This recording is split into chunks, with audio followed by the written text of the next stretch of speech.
अगर मैं तुमसे कहूँ कि एक बाइनरी ट्री को सिर्फ एक एज कट करके तुम मैक्सिमम प्रोडक्ट निकाल सकते हो और ट्री की हाइट स्पेस कॉम्प्लेक्सिटी डिसाइड करती है, तो क्या तुम एंड तक वीडियो देखोगे? ओके, सो आज हम सॉल्व कर रहे हैं problem number 1339, number maximum product of splitted binary tree. तो चलो पहले क्वेश्चन पढ़ लेते हैं।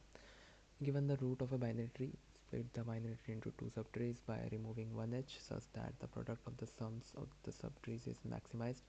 Return the maximum product of the sum of the two subtrees. Since the answer may be too large, return it in modulo 10 to the 9 plus 7. Note that you need to maximize the answer before taking the node and not after taking it.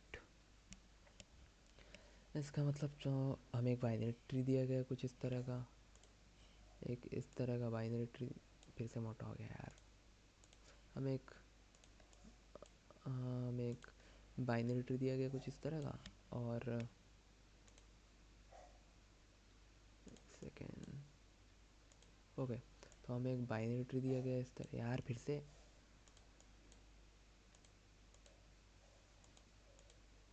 हमें एक binary tree दिया गया है इस तरह का, और हमें ट्री के दो पार्ट्स में स्प्लिट करना है। एक एज उड़ाकर ट्री को दो पार्ट्स में स्प्लिट करना है, एक इस तरह से और एक इस तरह से। दो पार्ट में स्प्लिट हो गया इस एज को उड़ाने के बाद। तो जो स्प्लिटेड होने के बाद उसके अंदर S1 हो जाएगा एक सम, S2 हो जाएगा दूसरा सम। यहाँ पे S1 है जिसका सम 11 है, और S2 है जिसका सम 10 है। तो हमें S1 इंटू X2 का मैक्सिमम पॉसिबल वैल्यू निकालना है। यानी कि मान लीजिए अगर सब ट्री यहाँ से कटता तो ये एक सब ट्री बनता और ये एक सब ट्री बनता, या फिर यहाँ से कटता तो ये एक बनता और ये पूरा एक बनता। ऐसे ही कहीं से भी एज कट के कहीं से भी मतलब डिफरेंट टाइप्स ऑफ सब ट्रीज बन सकते हैं। तो हमें दो सब ट्रीज ऐसे डिवाइड करना है जिनका मैक्सिमम सम हम जब मल्टीप्लिक प्रोडक्ट करेंगे तो उसका ग्रेटेस्ट वैल्यू आंसर आएगा। और उस ग्रेटेस्ट वैल्यू का आंसर काफ़ी बड़ा भी हो सकता है, क्यों? क्योंकि यहाँ पे कॉन्स्टेंट्स के अंदर, एक सेकेंड कॉन्स्टेंट दिखा देता हूँ मैं आप लोगों को, मिटा दो अच्छे से। ओके, सो हमें यहाँ कॉन्स्टेंट्स दे रखे हैं। तो number of nodes in the tree is in range, ये रेंज है 2 से लेकर 5 इंटू 10⁴ तक है, और जो नोड की वैल्यू 1 से लेकर 10⁴ के बीच में रहेगी। सो हमें बस इसके अंदर ऐसे नोट्स, ऐसे सब ट्रीज बनाने हैं जिनका दोनों का प्रोडक्ट्स करके एक एज हटा के दो सब ट्रीज बनाने हैं जिनका सम करने के बाद उनको जब प्रोडक्ट करेंगे, यानी कि इसका सब ट्री का सम किया दूसरे का भी सम किया, तो जो इनका प्रोडक्ट निकलेगा वो मैक्सिमम होना चाहिए पूरे सब ट्री के सम्स में, मतलब पॉसिबल वेज में। एक और तरीका वैसे, अगर हम एक सब ट्री का सम निकाल लेते हैं तो दूसरे सब ट्री की वैल्यू टोटल सम माइनस इस सब ट्री का सम होगा। मतलब अगर हमने इसका निकाल लिया, इसका सम निकाल लिया जो है 6, तो जब इसका निकालना होगा तो हम टोटल सम, यानी इनका टोटल सम 21 है, तो इसको अगर 21 से माइनस कर देंगे तो हमें दूसरा सब ट्री का आंसर मिल जाएगा जो है 15, जो कि है 15 यहाँ पर भी है। इट मीन्स हमें सिर्फ एक सब ट्री का आंसर निकालना है, और दूसरे सब ट्री के लिए हम बस उसे टोटल से माइनस कर देंगे, तो हमें दूसरे सब ट्री का सम भी मिल जाएगा इजीली।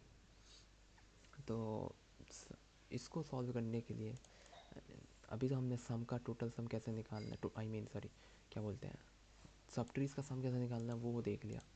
तो अभी हम देखेंगे कि इसके अंदर हम मेथड कौन सा यूज़ कर सकते हैं, एल्गोरिथम कौन सा यूज़ कर सकते हो इसके अंदर। सब ट्री का सम निकालना है तो ऑब्वियसली DFS सबसे बेस्ट रहेगा, और DFS का भी पोस्ट ऑर्डर सबसे बेस्ट रहेगा, क्योंकि DFS के अंदर पोस्ट ऑर्डर में सबसे पहले लेफ्ट पे जाएगा, देन राइट पे, देन नोड पे आएगा रिकर्सिवली। DFS और BFS में रिकर्शन यूज़ होता है, ये तो आपको पता ही होगा। तो पहले left, then right, then node. हाँ ठीक है,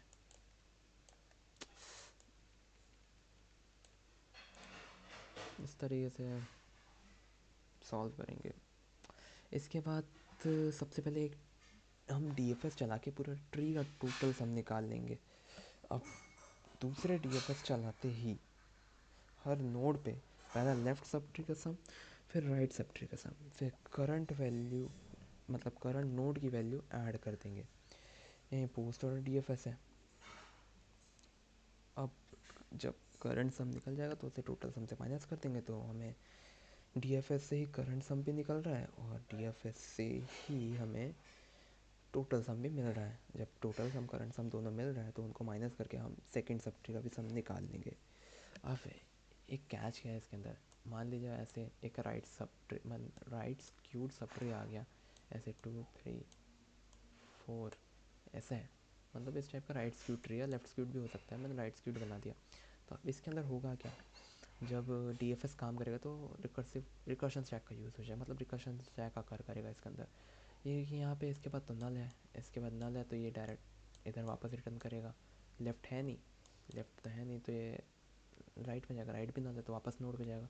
अब नोड पे आया, यहाँ से 4 रिटर्न हुआ, 4 रिटर्न के बाद ये वापस इस पे गया, यहाँ पे इसने देखा था लेफ़्ट तो है नहीं, राइट से नीचे गया था, अब राइट से वापस जब ऊपर आया तो यहाँ पे नोड में वापस जाएगा, इससे जो 4 है वो नोड में ऐड हो जाएगा जाकर, जो कि होगा 7।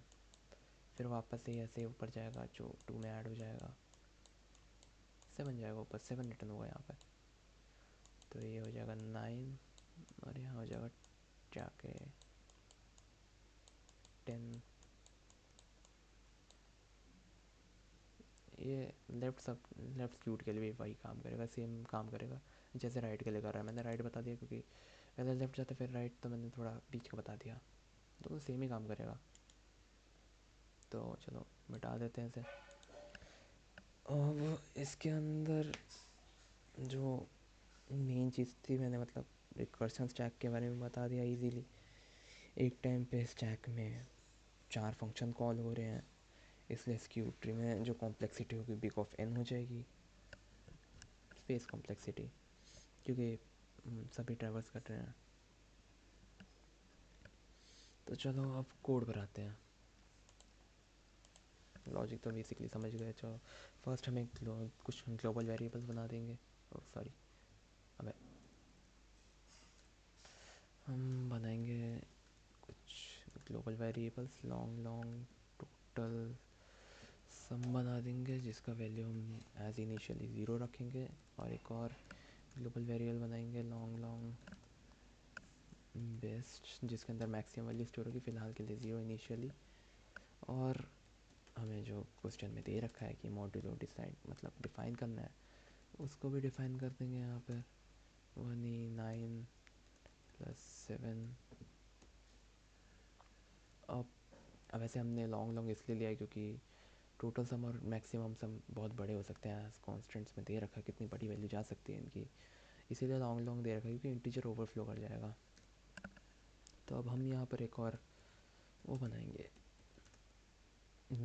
फंक्शन बनाएंगे लॉन्ग लॉन्ग गेट टोटल का, जिसके अंदर हमें टोटल मिलेगा जो रिकर्सिवली हमें क्या बोलते हैं टोटल वैल्यू देगा। एक रूट से टोटल सम मिल जाएगा हमें पूरे सब ट्री, पूरे होल बाइनरी ट्री का। तो ट्री नोड लेंगे, जो पॉइंटर है ट्री नोड पॉइंटर लेंगे जो रूट को पॉइंट करेगा, और इसके अंदर अगर रूट की वैल्यू नल होती है तो रिटर्न कर देंगे 0, और अगर नहीं होती है तो रिटर्न करेंगे root value plus recursively get total root right पे जाएगा plus get total root left पे जाएगा। एक सेकेंड, पहले लेफ़्ट जाएगा फिर रूट जाएगा, राइट जाएगा, सॉरी माय मिस्टेक। यहाँ पे राइट होगा और पहले जाएगा लेफ़्ट पे देन राइट पे, बस इतना ही है। ये फंक्शन इतना सही था। तो इसके अंदर बेसिकली हो क्या रहा है, वो एक बार में चेक करेगा कि अगर रूट की वैल्यू नल नहीं है, यानी कि ये रूट है, एज्यूम लेट्स एज्यूम ये रूट है, अगर ये नल नहीं है तो जो रूट की वैल्यू है उसमें ऐड करेगा गेट मतलब उसमें ऐड करेगा, फिर से गेट टोटल का फंक्शन जाएगा, मतलब एक सेकेंड, मान लीजिए ये और ये इस तरह है। अरे यार,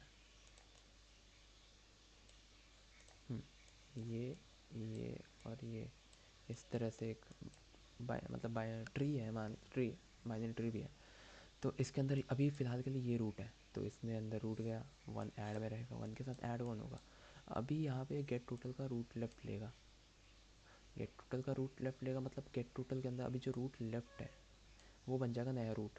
तो यहाँ पे चेक करेगा रूट लेफ्ट क्या है, ज़ीरो है, तो ज़ीरो रिटर्न कर देगा। यहाँ पे सिंपली ज़ीरो आ जाएगा, तो यहाँ पे ज़ीरो रिटर्न किया, यानी कि रूट वैल्यू जो है वो ज़ीरो हो गई बेसिकली। तो वो अब इधर का सम तो काम ख़त्म, अब वो इधर जाएगा, गेट टोटल के अंदर रूट राइट पे जाएगा, मतलब रूट राइट ही इधर जाएगा, रूट राइट चेक करेगा, इसके अंदर रूट राइट इसका टू है, तो अभी यहाँ पे टू नया रूट बन जाएगा, ज़ीरो नहीं है, तो इसके अंदर रूट वैल्यू के अंदर टू रिटर्न हो जाएगा, तो यहाँ पे टू ऐड हो जाएगा। मतलब फ़िलहाल तो टू ऐड नहीं होगा, यहाँ पे ब्रैकेट लगाते हैं हम।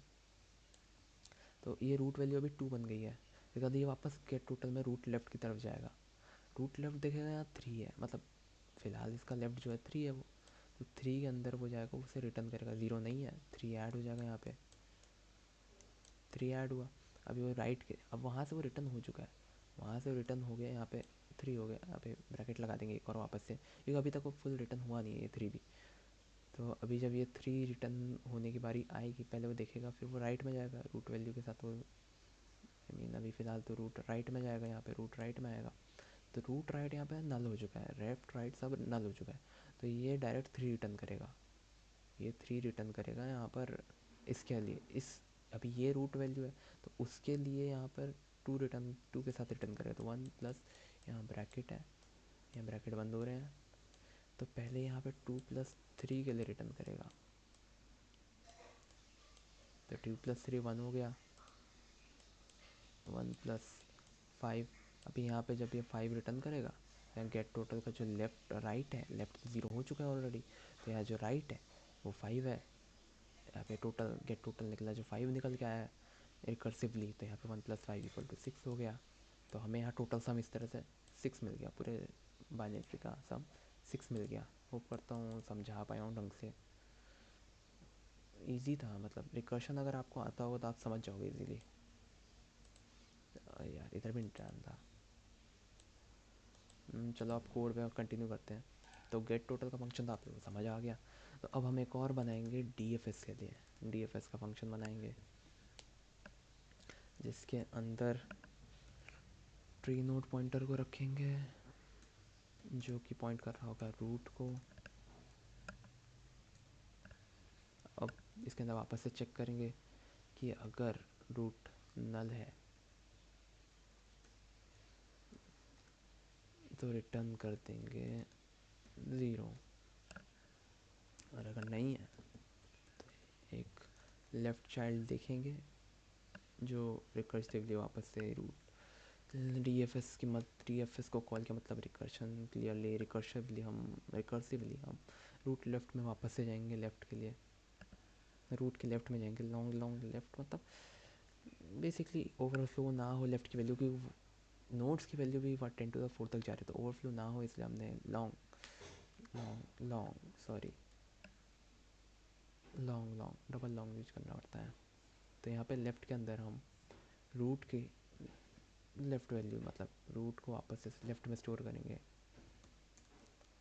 और इधर लॉन्ग लॉन्ग राइट के अंदर डीएफएस कॉल करेंगे वापस से, जो कि उसकी रूट की राइट वैल्यू को वापस से लेके बुला कर लाएगा डीएफएस में। अब हम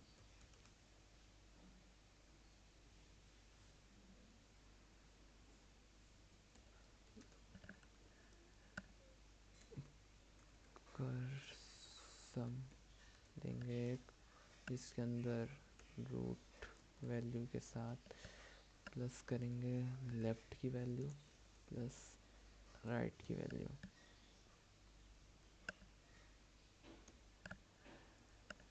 और एक बेस्ट रखेंगे, मतलब बेस्ट हमने ऑलरेडी डिफाइन कर रखा है, यानी कि मैक्सिमम वैल्यू जो इसके अंदर रहेगी, और इसके अंदर बेस्ट मतलब बेस्ट मेथड का यूज़ कर कर हम, सॉरी मैक्स मेथड का यूज़ कर कर हम बेस्ट और कर सम इनटू, एक सेकेंड, कर सम इनटू टोटल, अरे नहीं टोटल है, टोटल सम माइनस कर सम कर देंगे। मतलब यहाँ पे हमें एक सब ट्री का सम मिल चुका है, दूसरे सब ट्री के लिए हम टोटल माइनस कर सम कर देंगे तो वो उसका भी मिल ही जाए, उसका भी मिल जाएगा, और बेस्ट मैक्सिमम वैल्यू स्टोर कर देगा।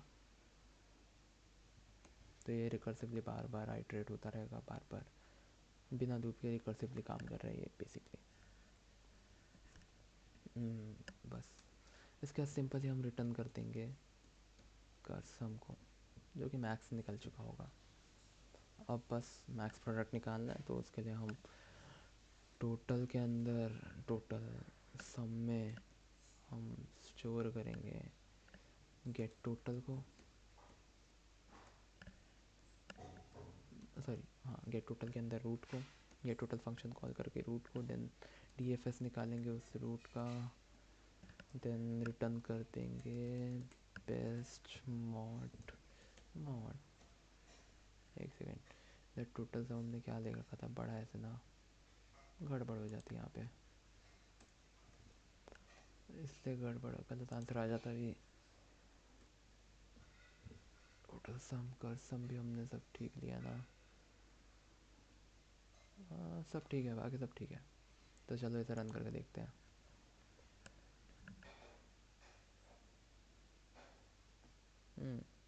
इजीली पास कर रहा है, केस जो भी केस पास कर रहा है, तो अब इसे सबमिट भी कर देते हैं।